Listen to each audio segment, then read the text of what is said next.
안녕하세요. DJ 선아입니다. 오늘의 사연 시작해 보겠습니다. 안녕하세요. 특별한 이름을 남길 만한 사람은 아니지만 살아온 이야기를 풀어보려고 펜을 들었습니다. 사람 인생이 참 묘하다고들 하죠. 고난 끝에 낙이 온다는 말이 있긴 한데 그 고난이라는 게 대체 언제 끝날지는 아무도 모르잖아요. 저도 그 긴 터널을 지나오면서 앞이 안 보이는 순간도 많았고 어둠 속에서 발버둥 치던 날도 많았던 것 같네요. 혹시 세상이 나한테만 유독 가혹하게 구는 것 같은 기분 느껴본 적 있나요?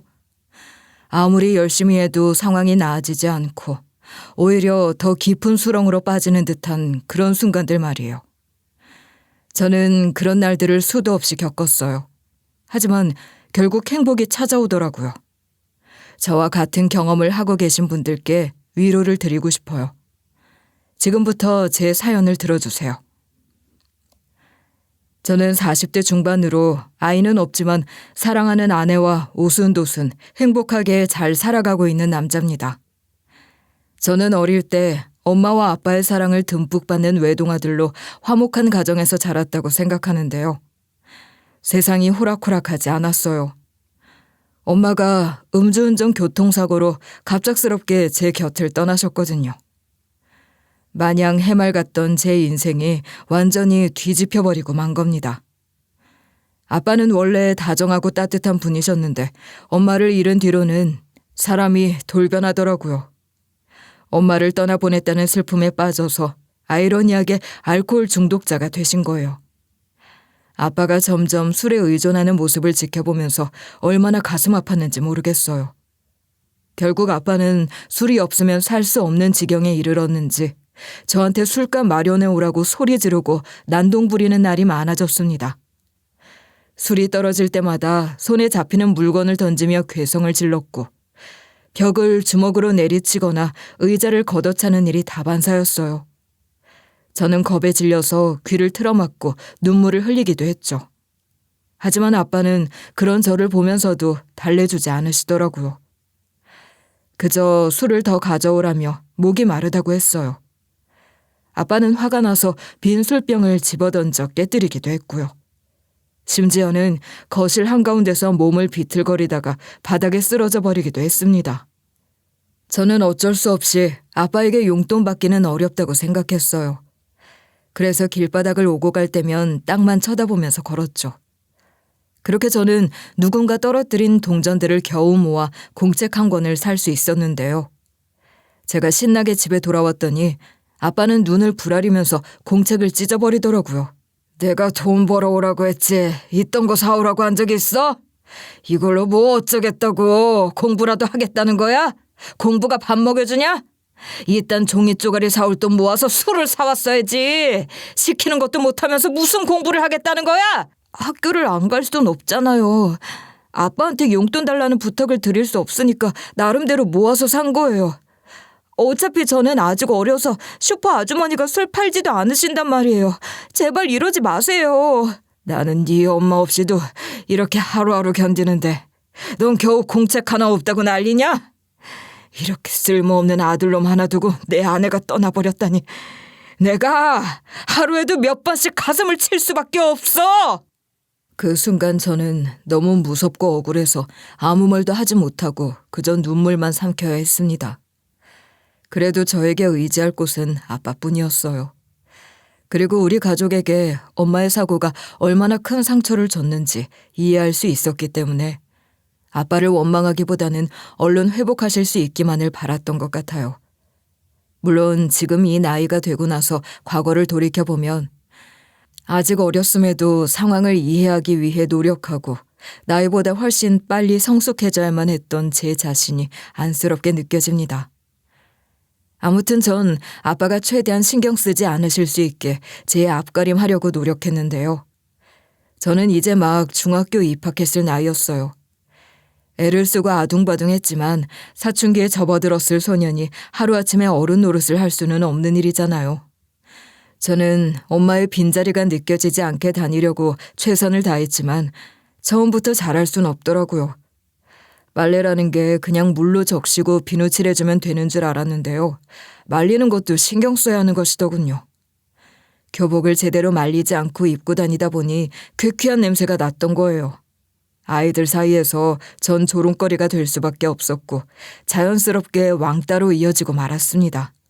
야, 쟤 또 냄새나는 교복 입고 왔다. 진짜 이해가 안 가네. 쟤네 엄마는 빨래를 안 하는 거야, 못 하는 거야? 진짜 같은 반이라는 게 수치스러워. 쟤 때문에 우리까지 냄새나는 줄 아는 거 아니야? 우리까지 냄새 빌까 봐 걱정이라고. 그러니까 진짜 코 찌르겠다. 우리랑 가까이 오지 말라고 해야겠어. 어제도 옆에 앉아있다가 냄새 때문에 숨 못 쉴 뻔했거든. 선생님도 냄새 나는 걸 아는지 모르는지 대체 왜 가만히 계시는 거야? 솔직히 너무 힘들다니까. 다른 반 애들한테도 이미 유명하더라. 아예 안 씻고 다니는 거 아닐까? 쟤 때문에 입맛 없어. 배고프다가도 옆에 있으면 입맛이 뚝 떨어진다고. 학교 다니면서 이런 걸로 스트레스 받아야 돼? 알아서 좀 전학 갔으면 좋겠다. 단순히 친구 없이 외로운 거라면 좀 나았을지도 몰라요. 하지만 전 양아치들의 먹잇감이 되고 말았고 학교 생활은 끝없이 괴로웠습니다. 특히 절 낮잡아봤던 주동자 녀석은 저랑 국민학교 동창이었는데요. 선생님들한테는 절 안쓰럽게 여겨서 챙겨주는 척하며 교묘하게 괴롭히더라고요. 수업 시간에는 일부러 제 옆에 앉아서 팔꿈치로 툭툭 치면서 노트 필기를 방해했습니다. 그리고 숙제를 다 했냐고 물어본 뒤에 뺏어가는 게 취미였죠. 선생님이 돌아보는 순간에는 일부러 저한테 친한 척하면서 어깨를 두드리거나 장난치는 척했지만 그 손길이 결코 가볍지 않았어요. 그리고 가끔은 본인 친구들을 불러다가 재미있게 놀아줘야 추억에 남는 거라고 했습니다. 하지만 일부러 사람들 앞에서 굴욕적인 행동을 시키더라고요. 제 신발을 숨겨서 집에 못 가게 하거나 가방을 교실 창문 밖으로 던져놓고 몇 초 안에 가져오라며 비아냥거렸죠. 겉으로는 저를 친구라고 불렀지만 실상은 꼬붕 취급했던 거예요. 주동자 녀석은 이거 사와라 저거 사와라 하며 시도 때도 없이 심부름 시켰습니다. 부잣집 아들 녀석이면서 저한테 이러는 게 기가 막혔죠. 하지만 학교에서 무탈하게 버티려면 주동자 녀석의 명령을 따르는 수밖에 없더라고요. 그래서 전 아직 중학생이라 정식 아르바이트를 할 수 없었기 때문에 구두 닦기 같은 일을 도와 용돈을 조금 받는 시기였어요. 당시에는 선생님들마저 촌지에 혈안이 되어 있었기 때문에 저보다는 주동자 녀석을 예뻐하셨습니다. 제가 빠져나갈 길이라고는 한 군데도 없었던 거예요. 그러다 한 번은 저한테 호의적인 선생님 한 분에게 말씀드릴 기회가 생겼어요.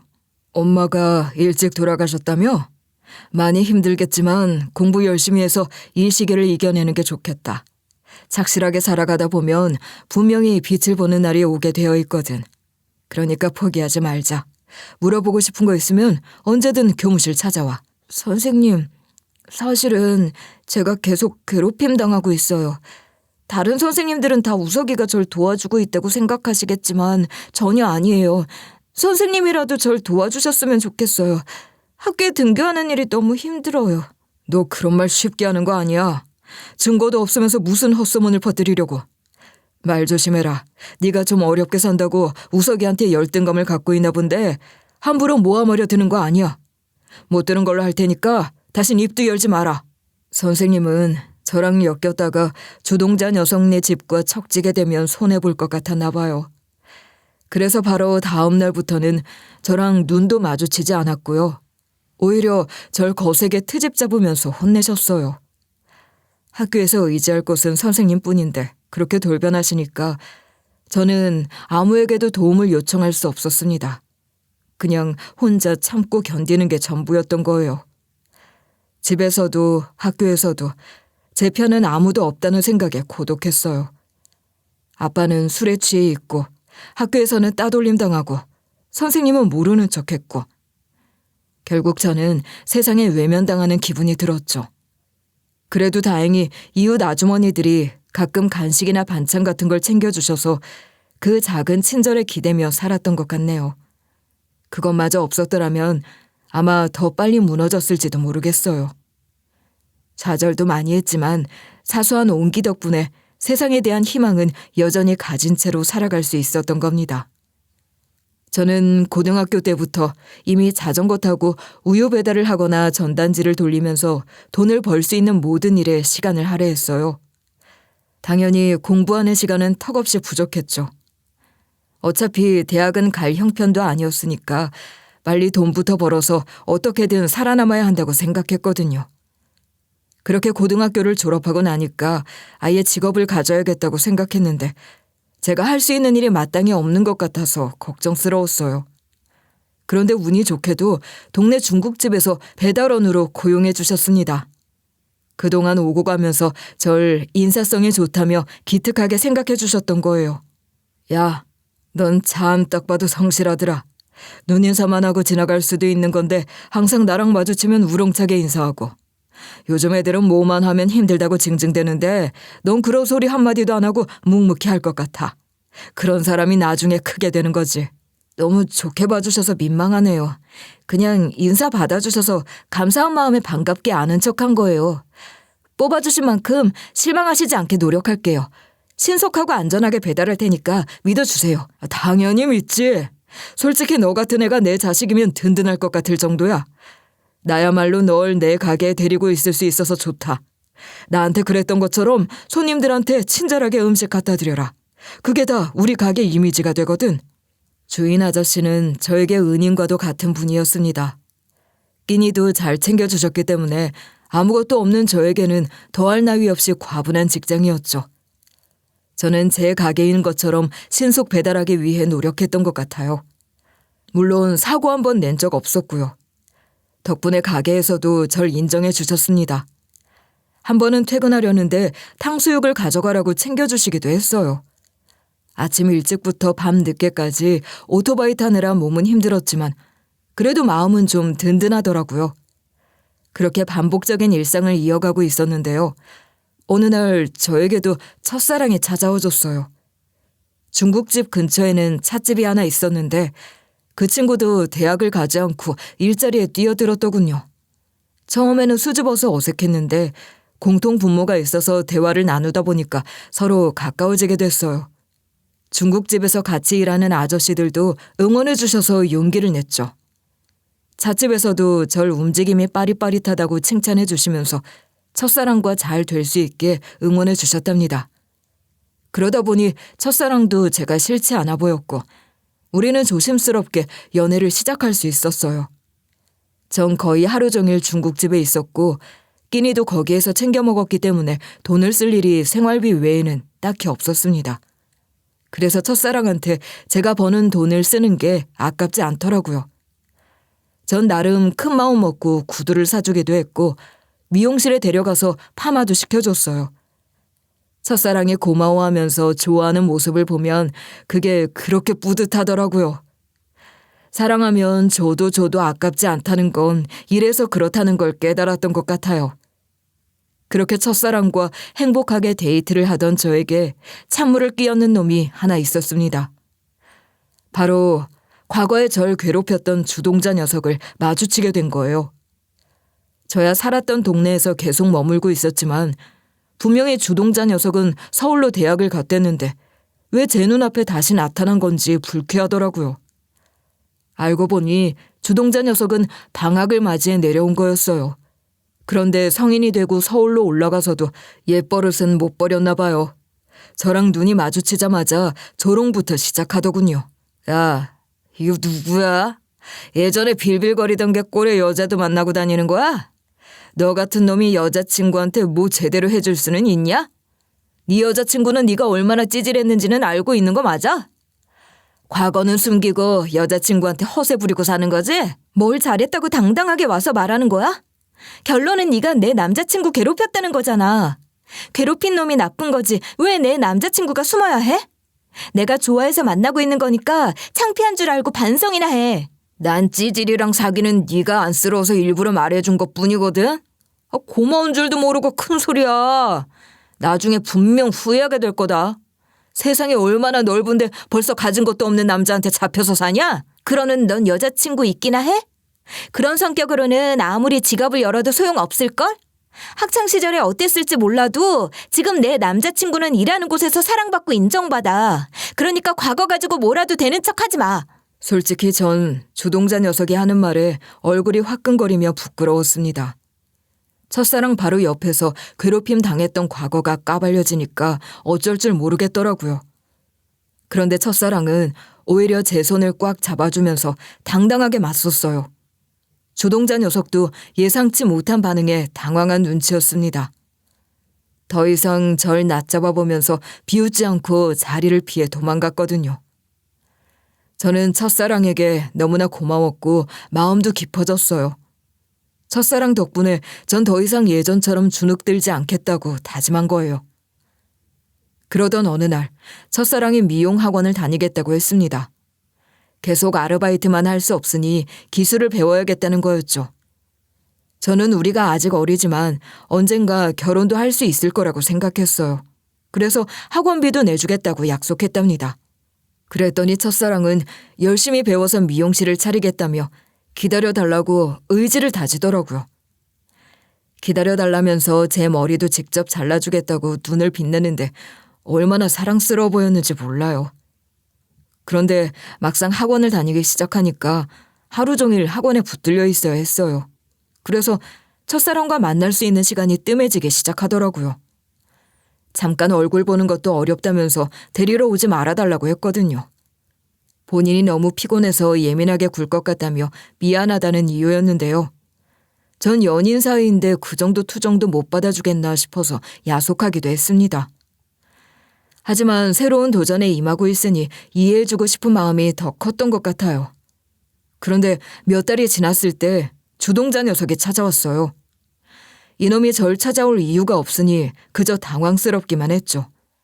그런데 충격적이게도 주동자 녀석 뒤에 제 첫사랑이 눈도 마주치지 못하며 서 있더라고요.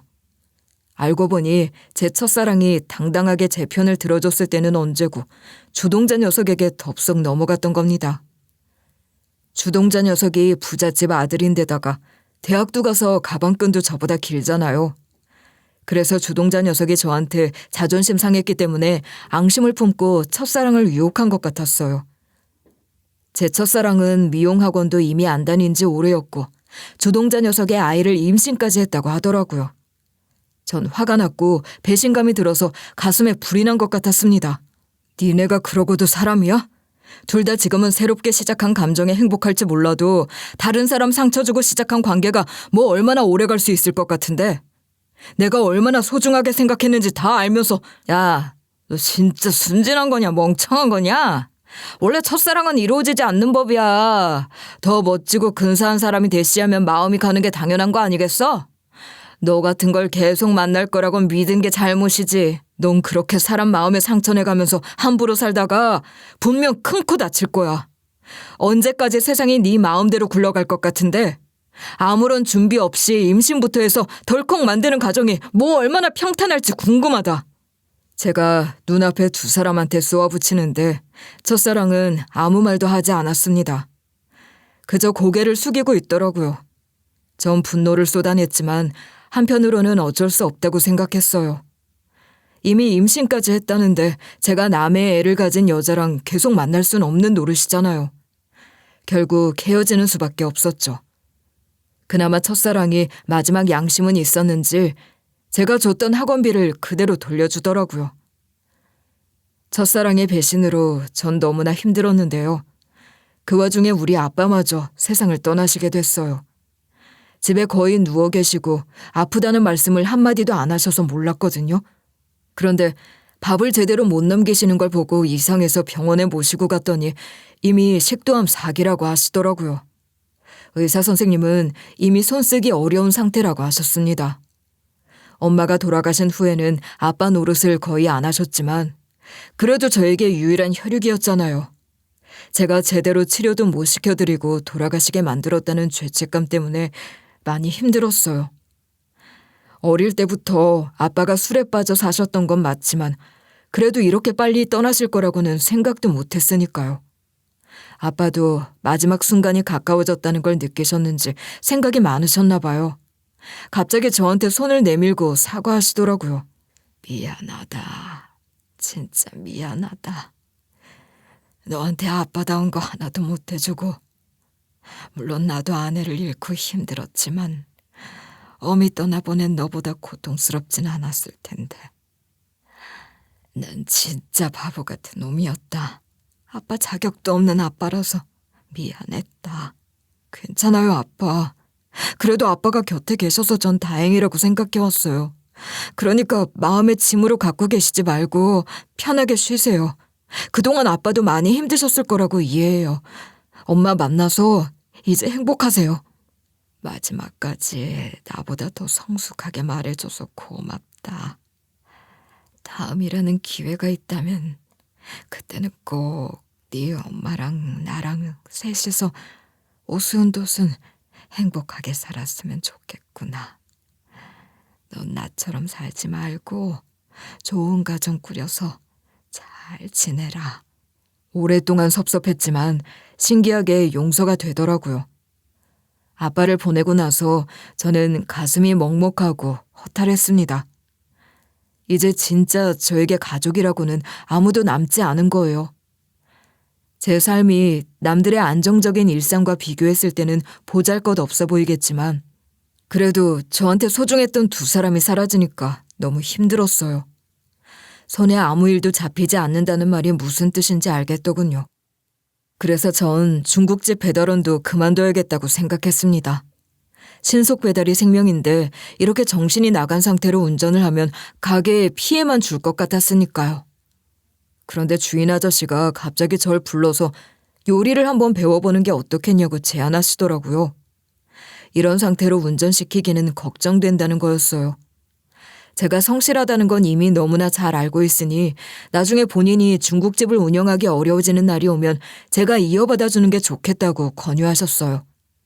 전 솔직히 처음엔 당황했습니다. 전 그냥 배달만 하던 사람이었지 요리는 생각해 본 적도 없었으니까요. 하지만 고민 끝에 새로운 도전을 해보기로 굳게 마음먹었어요. 처음엔 재료 손질부터 시작했습니다. 양파 썰다가 손가락을 몇 번씩 베이기도 했죠. 칼질이 서툴러서 시퍼런 반창고를 붙인 채 계속 연습해야 했어요. 배추를 자를 때는 칼이 잘못 들어가서 한쪽만 흐트러지는 바람에 다시 처음부터 해야 했고요. 고기를 손질할 때는 기름기 때문에 손이 미끄러져 칼을 놓치는 바람에 조리사 아저씨한테 혼이 나기도 했답니다. 처음엔 하루 종일 서서 손만 놀려도 다리가 퉁퉁 붓고 허리가 끊어질 듯이 아팠지만 그래도 포기하지 않고 계속 연습했어요. 어느새 손에 익기 시작하면서 점점 재료 손질이 수월해질 수 있었죠. 뜨거운 불 앞에서 땀을 뻘뻘 흘리는 게 힘들었지만 꾸역꾸역 버티다 보니 재밌더라고요. 제가 몰랐던 재주를 발견한 것처럼 흥미로웠습니다. 제가 만든 음식이 손님들한테 나가고 손님들이 맛있게 먹는 모습을 보면 기분이 묘했어요. 그리고 칭찬은 고래도 춤추게 한다는 말이 있잖아요. 주인 아저씨와 조리사 아저씨는 제가 포기하지 않을 수 있도록 격려해 주셨습니다. 내 후계자를 여기서 이렇게 찾을 줄은 몰랐네. 너 이거 타고난 거 아니냐? 감각이 있는 것 같아. 손놀림이 빠르게 좋아지고 있다고. 앞으로 제대로 가르쳐주면 꽤나 실력자가 될 수도 있겠는데 성실한데 재능까지 있다니까 걱정하지 않아도 되겠네. 배달할 때도 신속하고 정확하더니 요리 배울 때도 똑같구나. 하나를 맡기면 끝까지 해내려는 그 성격이 참 마음에 들어. 네가 이렇게까지 열심히 해주니까 나도 기분 좋고 이 가게도 든든해지는 기분이다. 가르쳐주면 익숙해지기까지 오래 걸릴 줄 알았는데 속도가 빨라. 게다가 요리는 단순한 기술이 아니라 정성이 들어가야 하는 건데 얘는 그 기본을 알고 있더라니까. 앞으로도 지금처럼 제대로 배워봐라. 그렇게 요리를 배우면서 가게 번창에 힘쓰다 보니 전 점점 이 일이 제 천직처럼 느껴지기 시작했습니다. 가게에서는 저를 막내 아들처럼 챙겨주시는 데다가 어차피 집에 가도 아무도 없었으니 여기서 일하는 게 좋았던 것 같아요. 그렇게 시간이 흘러 전 어느새 중년이 됐고 결국 중국집도 이어받을 수 있었어요. 단골 손님들이 맛이 변하지 않고 여전히 좋다며 칭찬해 주시니까 얼마나 뿌듯했는지 몰라요. 그런데 제 단골 손님 중에는 항상 배달 음식을 문 앞에 두고 가라고 하시던 분이 계셨습니다. 고생하신다면서 음료수 하나를 봉지에 넣어 꼭 담례로 문고리에 걸어두는 분이셨죠. 배달원들을 따로 쓰고 있었지만 이 집은 가게랑 걸어서 5분 거리라 제가 직접 배달을 가곤 했는데요. 어느 날은 무슨 마지막 인사라도 하는 것처럼 그동안 고마웠다면서 주문하시더라고요. 덕분에 잘 버텨냈다는 말이 너무 찝찝하게 들렸죠. 저는 혹시나 하는 마음에 배달을 가서 그냥 두고 가는 게 아니라 문을 두드렸습니다. 그런데 아무런 반응이 없더군요. 조금 전까지 분명히 주문 전화를 나눴는데 이러니까 불안하더라고요. 전 바로 경찰에 신고했어요. 그리고 문을 따서 들어가니까 이 손님이 극단적인 선택을 시도하셨더라고요. 다행스럽게도 병원에 옮겨져서 빠르게 처치를 받은 덕분에 목숨은 건질 수 있었어요. 이 손님의 부모님도 병원으로 급하게 달려오셨죠. 전 그제야 이 손님의 사정을 들을 수 있었습니다. 이 손님은 원래 에어로빅 강사였는데요. 음주운전 사고를 당해서 다리를 절게 됐다고 하더라고요. 평생 하던 일을 못하게 되니까 극심하게 좌절할 수밖에 없었던 거였죠. 그 이야기를 듣는 순간 저는 가슴이 철렁했어요. 저도 음주운전 사고로 인해 인생이 송두리째 바뀌었던 사람이잖아요. 남의 일이 아니라는 생각이 들더군요. 단골 손님이기도 하고 같은 아픔을 가진 사람이니까 그냥 지나칠 수가 없었어요. 그래서 전 손님을 위로하고 싶은 마음에 자주 찾아갔습니다. 처음엔 어색했지만 제 이야기를 들려주면서 점점 가까워질 수 있었고 교제까지 하게 되었죠. 전 첫사랑과 헤어진 이후로 결혼 같은 건 꿈도 안 꿨는데 이 사람을 보면서 처음으로 결혼을 생각해보게 됐던 것 같아요. 그동안 당신과 만나면서 내가 많이 안정적이게 됐다고 느꼈어. 이제는 당신의 다리가 되어주면서 남은 인생을 같이 살고 싶어. 지나가는 말로 하는 거 아니고 진심으로 프로포즈하는 거야. 아픈 기억들은 서로 하나씩 덮어주자. 난 평생 다리가 성치 않을 거야. 당신처럼 따뜻한 사람한테 짐이 되고 싶진 않아.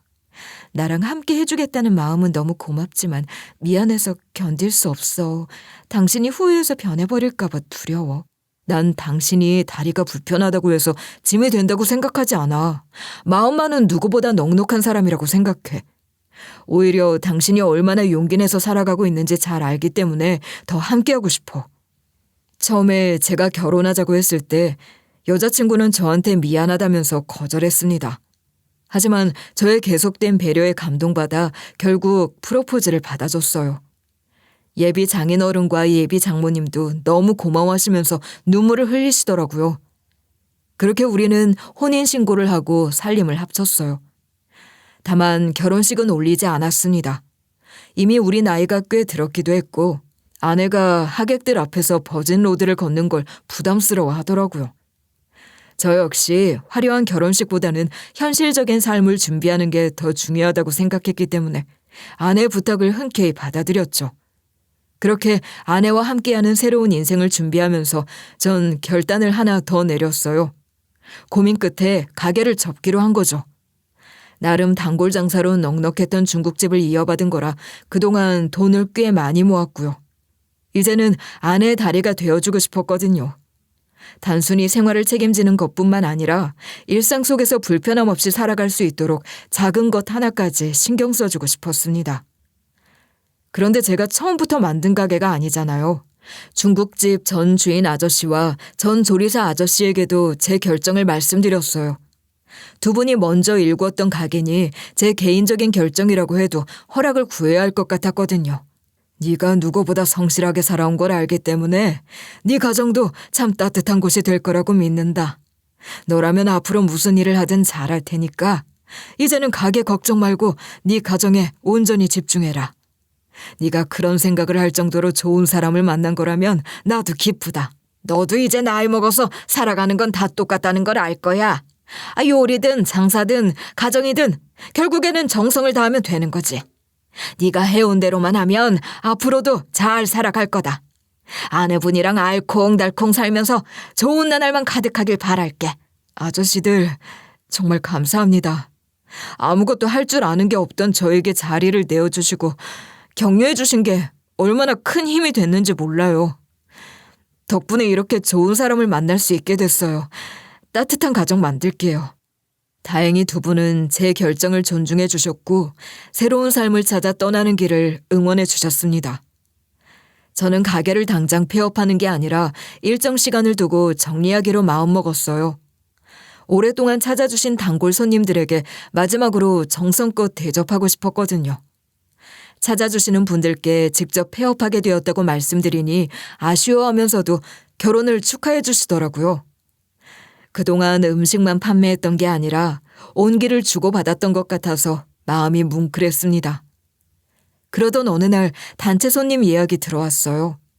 이제 가는 길이라고 해도 대충 할 수는 없잖아요. 저는 최고의 서비스를 위해 기깔나게 대접하려고 준비했습니다. 그리고 평소처럼 손님들에게 만족스러운 식사를 제공했죠. 그렇게 호의적인 반응을 얻어내고 뿌듯하게 계산을 도와드리려고 했는데요. 누군가 낄낄거리면서 아는 척을 하더라고요. 의아하게 생각하면서 고개를 돌렸더니 글쎄 끈질기게도 주동자 녀석이 눈앞에 있었습니다. 세월이 한참 지났던 터라 바로 알아보지는 못했는데요.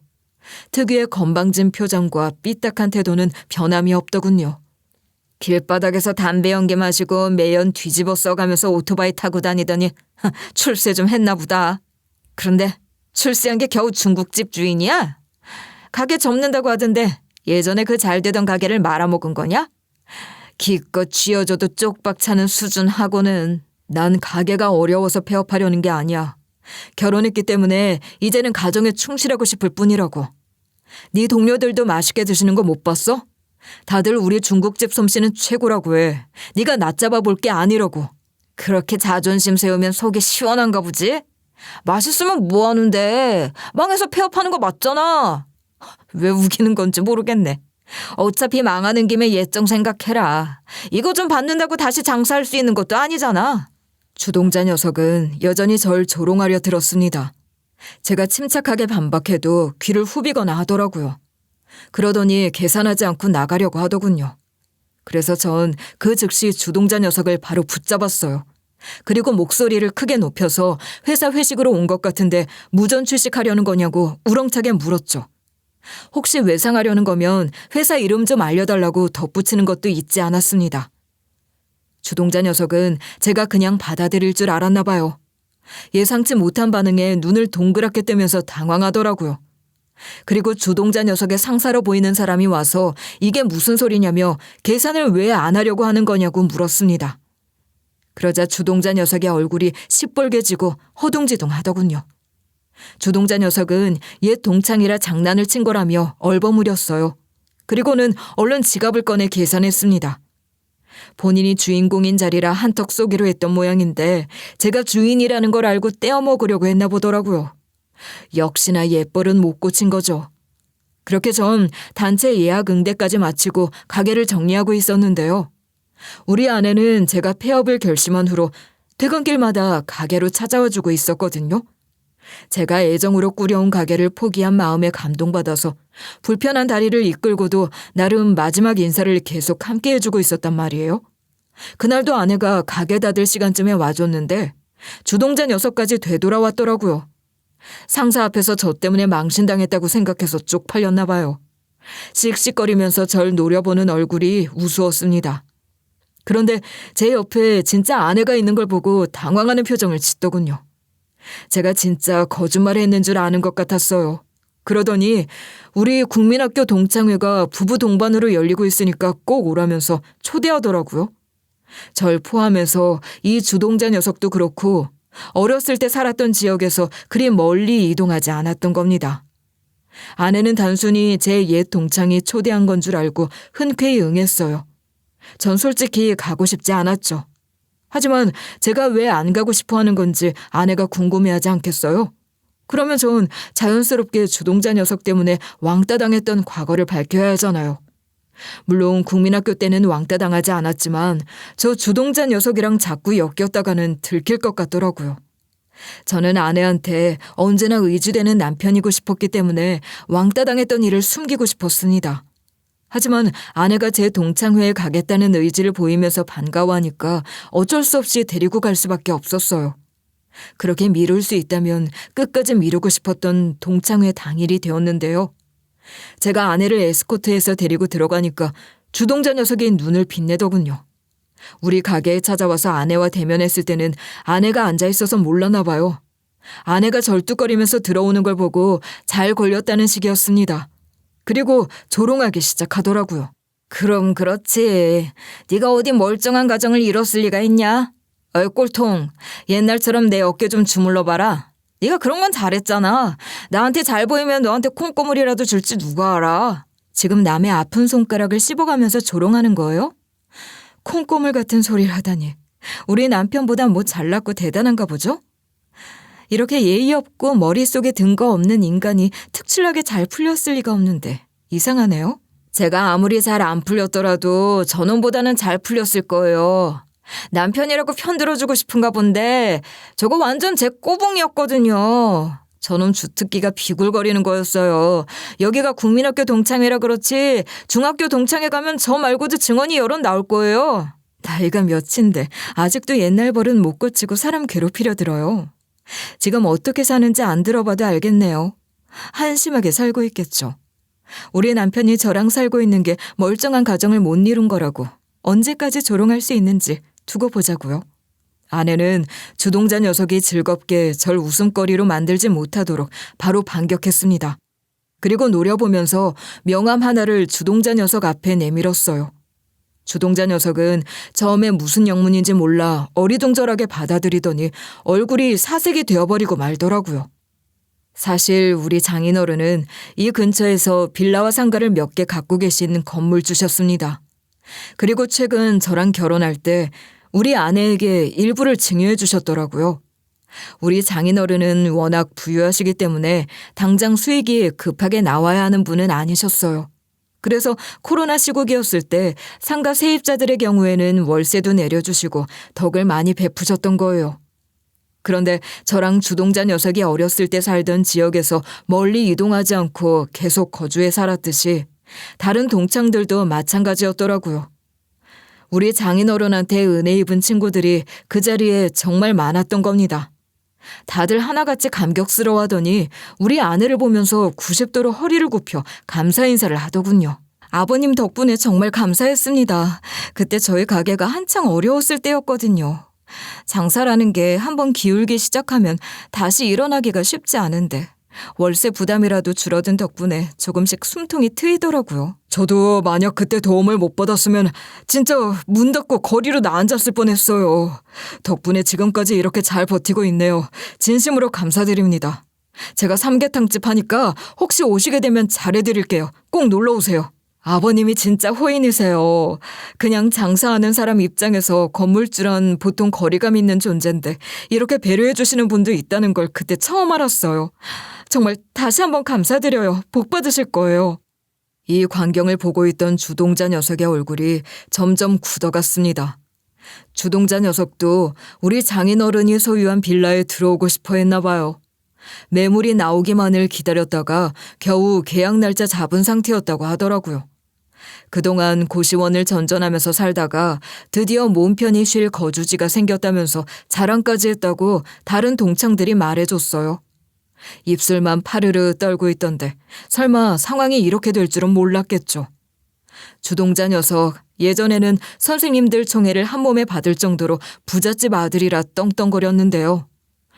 제 첫사랑이랑 과거에 혼전 임신으로 결혼하면서 집안을 말아먹었다고 하더라고요.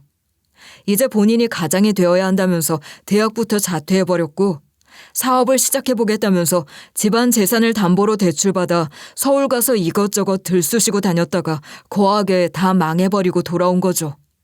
그래놓고 제 첫사랑이나 주동자 녀석이나 책임감이라고는 없었대요. 그래서 두 것들이 다 애를 제대로 돌보지도 않고 나가 놀기 바빴다고 하더군요. 결국 두 것들은 서로 싸우기만 하다가 이혼했고 주동자 녀석은 그동안 양육비를 보내느라 쪼들리면서 살았던 거예요. 실컷 다 날렸으니 회사에 겨우 들어가서 빌빌대고 있었던 거죠. 우리 아내는 계약 없던 걸로 하겠다고 나가라고 했습니다. 주동자 녀석의 표정이 하늘이 무너진 것처럼 뒤바뀌는데 웃음이 나오더라고요. 당연히 동창들도 하나같이 우리 부부의 편을 들었죠. 분위기가 완전히 뒤집힌 상황에서 전 주동자 녀석이 중학교에 올라간 뒤에 저를 어떻게 괴롭혔는지 상세하게 전부 폭로를 시작했어요. 동창들은 전부 경악해서 주동자 녀석을 손가락질했고요. 모두의 날선 시선을 받던 주동자 녀석은 고개를 푹 숙일 수밖에 없었습니다. 완전히 인간 쓰레기로 찍혀버렸으니까요. 주동자 녀석은 겨우 들어간 회사에서 영업직이라고 하던데 미래의 밥줄이 다 끊겨버린 상황이었습니다. 학창시절 버릇 못 버려가지고 저 하나 동창회에 초대해서 밟는 분위기 조성하고 지가 서열 정리라도 하면 알아서 국민학교 시절 동창들도 따라와 줄 거라고 착각했나 봐요. 내가 진심으로 사과할게. 지금 반성 많이 하고 있어. 생각이 너무 짧았던 것 같아. 한 번만 기회를 주면 안 될까? 내가 개과천선할 테니까 용서만 해주라. 다시는 널 우습게 알지 않을게. 내가 너무 어리석었다. 뼈저리게 깨달았어. 내 지난 학창시절은 돌아오지 않을 텐데 왜 감히 용서해달라고 하는 거지? 진정 반성했다면 용서를 구할 게 아니라 다시는 내 눈에 띄지 않겠다고 약속하는 게 맞지 않아? 그때 내가 받아들였듯이 너도 이 상황에 수긍하고 얌전히 살아. 그러면 사모님이라도 용서해 주세요. 제가 잘못했으니까 월세 계약만이라도 도와주시면 안 될까요? 제가 지금 진짜 어렵게 살아서 오갈 곳이 마땅치 않아요. 평생 잘못을 빌 테니까 거두지만 해결해 주세요. 이제 정신 차리고 똑바로 살겠다고 약속할게요. 우리 남편한테 용서 못 받을 것 같으니까 절 공략하시려고요? 저도 받아줄 생각 없는데요. 악행을 저지른 사람이 하나만 하겠어요? 우리 빌라 세입자분들도 다 좋은 분들인데 그분들을 위해서라도 당신 같은 인간을 들이지 않을 책임이 있다고 생각해요. 주동자 녀석은 저와 아내 앞에서 무릎을 꿇고 번갈아 용서를 구했지만 소용없었습니다. 저랑 아내는 단칼에 거절하면서 자리에서 일어났어요. 신혼을 즐기고 있는 우리가 이런 일에 시간을 허비할 이유가 없었으니까요. 다른 동창들도 하나둘 일어나 자리를 옮기겠다고 하더라고요. 주동자 녀석만이 이러지도 못하고 저러지도 못하면서 오열하며 혼자 남겨졌을 뿐이었죠. 주동자 녀석은 결국 영업 상대도 제대로 구하지 못해서 회사에서 잘렸다고 하더라고요. 처음에는 회사에서도 다들 과거에 주동자 녀석이 잘 나가던 집안 아들이었다는 걸 알고 적당히 봐줬던 것 같은데요. 영업 실적이 바닥을 기어도 정신 못 차리고 허세만 부리다가 제대로 찍혔다고 했습니다. 그마저도 처음에는 단순한 잔소리 정도였는데 실적 부진이 계속되고도 큰 소리 치니까 상사들이 아예 공개적으로 조롱했다고 하더군요. 회의 시간마다 주동자 녀석이 담당했던 계약건이 전부 무산된 걸 지적했고요. 회의 자료를 띄우면서 실적표를 비교해 보여주기도 했대요.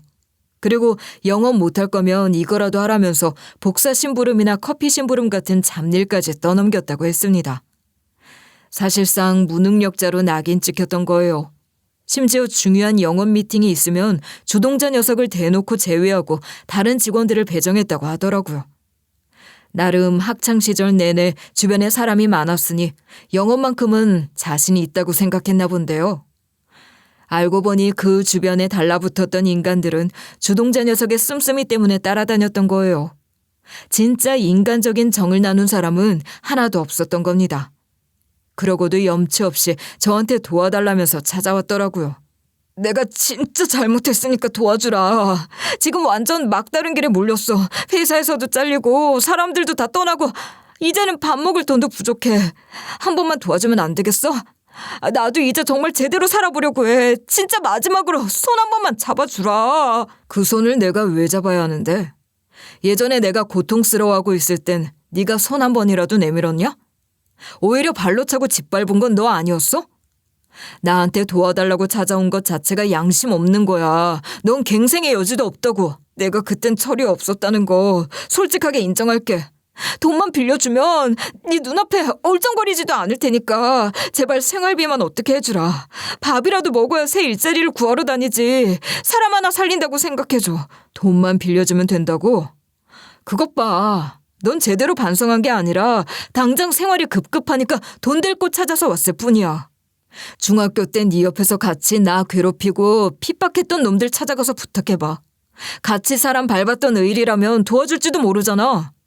다시는 마주할 일 없을 거라고 생각했는데 뻔뻔하게 지 발로 찾아온 것도 우습더라고요. 저랑 아내 둘 다 그놈한테 호의를 베풀어 줄 생각은 단 1%도 없었습니다. 그놈이 길바닥에 나앉든 말든 우리랑 무슨 상관이겠어요. 그런데 이놈이 본인만 알고 있는 것도 아니고 한술 더 뜬 거예요. 제 근황을 첫사랑한테 전했나 보더라고요. 그러고 보면 주동자 녀석이나 첫사랑이나 끼리끼리라는 생각이 들었습니다. 이 첫사랑도 저한테 배반해서 상처 주고 떠나갔으면서 돈 많다니까 찾아온 거예요. 낯짝이 두껍기로는 천생연분이라는 생각이 들더라고요. 오랜만이다. 잘 지냈어? 난 이제 자유의 몸이야. 예전에 낳았던 애도 다 커서 내 손을 필요로 하지 않거든. 다리 불편한 여자랑 사는 인생 재미없지 않아? 내가 말동무라도 해줄 테니까 다시 가깝게 지내보자. 야, 내가 너랑 왜 사는데? 그때도 이렇게 쉽게 살아서 홀라당 그놈한테 넘어간 거야? 아무리 다 컸어도 애까지 있는 여자면 정신 차려야지. 난 서로 신뢰하고 사랑해주는 여자 만나서 행복하게 살고 있으니까 썩 꺼져. 그렇게 화만 내지 말고. 세월도 흘러갔는데 옛일 때문에 시간을 허비하기 아깝잖아. 아무리 널 사랑해줘도 다리 불편한 여자랑 남은 인생 살 수 있겠어? 그러지 말고 나랑 재미나게 지내자니까. 그때 나한테 얼마나 잘해줬는지 나 다 기억해. 그걸 다 기억하고 있었다면 그놈이랑 함부로 어울리지 말았어야지. 둘이 환상의 짝꿍이기는 하다. 어떻게 이렇게 둘 다 똑같이 양심도 없고 염치도 없어? 난 너한테 썼던 시간이나 돈이나 전부 후회하니까 찾아오지 마. 전 인간 같지도 않은 것이라고 창피주고 내쫓았습니다. 그러고도 한 번 더 노크하길래 소금까지 뿌려줬어요. 그랬더니 다시는 귀찮게 하지 않더라고요. 주동자 녀석이나 첫사랑이나 자존심 좀 많이 상했을 거예요. 주동자 녀석은 저랑 같은 중학교에 진학해서 괴롭히기 시작했던 거였는데요. 그래서 국민학교 동창들은 제가 고통스러웠던 왕따에 관여하지 않은 친구들이 훨씬 많았습니다. 국민학교 동창들은 단순히 우리 장인어른한테 받았던 은혜를 저한테 베풀고 싶어 하더라고요. 그래서 어쩌다 보니 뒤늦게 인생의 친구가 많이 생겼답니다. 절 진심으로 걱정해 주는 걸 보면 마음이 뭉클하기도 해요. 물론 제 인생에서 가장 친한 친구는 언제나 제 아내라고 생각하고 있어요. 우리는 출산이나 육아에 대한 로망이 없었습니다. 그래서 부모로서의 삶은 포기하고 둘만의 인생을 즐기며 살아가고 있는 것 같아요. 늦게 만났지만 그만큼 더 깊이 이해하고 서로를 보듬으며 사니까 너무 행복하네요. 장인어른과 장모님은 제가 겪어온 과거를 알게 되신 후에 힘든 일을 겪었음에도 엇나가지 않고 잘 살아왔다며 칭찬해 주시더라고요. 자네가 그만큼 힘든 일을 겪었는데도 삐뚤어지지 않고 이렇게 반듯하게 살아준 게 대단하네. 우리 딸의 배우자로서 믿고 맡길 수 있어서 고맙고 앞으로도 우리 딸이랑 잘 살아가길 바라네. 항상 의지하도록 하게나. 따뜻하게 말씀해 주셔서 감사해요. 앞으로도 아내랑 함께 잘 살아갈 거예요. 전 이제 제 아내를 지키는 게 제일 중요한 사람이 됐거든요. 장인어른이 따님을 아끼시는 만큼 저도 똑같이 아끼고 사랑하면서 행복하게 살겠습니다. 앞으로도 잘 지켜봐 주세요. 자네가 우리 딸한테 참 좋은 사람인 걸 알겠어. 우리 딸이 사고를 당했던 건 너무 마음 아프지만 자네를 만난 건 다행스러워. 앞으로도 지금처럼 서로 사랑하면서 행복하게 살아야 해. 언제든 우리 집에 놀러 오고. 이제는 과거의 모든 상처가 사라지고 진짜 행복한 삶을 살고 있다고 확신합니다. 힘들었던 시간은 이제 전부 지나갔고 앞으로는 좋은 일만 남았다고 믿어요. 고통스러운 시간을 지나고 있는 분들이 있다면 꼭 전하고 싶은 말이 있는데요. 어떤 순간에도 포기하지 마세요. 세상이 때때로 가혹하게 굴어도 결국은 날 진심으로 위하는 사람들과 함께할 수 있는 날이 오더라고요. 저도 그렇게 버티고 견디면서 여기까지 왔거든요. 제 이야기가 누군가에게 작은 위로가 될 수 있다면 더 바랄 게 없을 것 같아요. 제 사연을 들어주셔서 고맙습니다.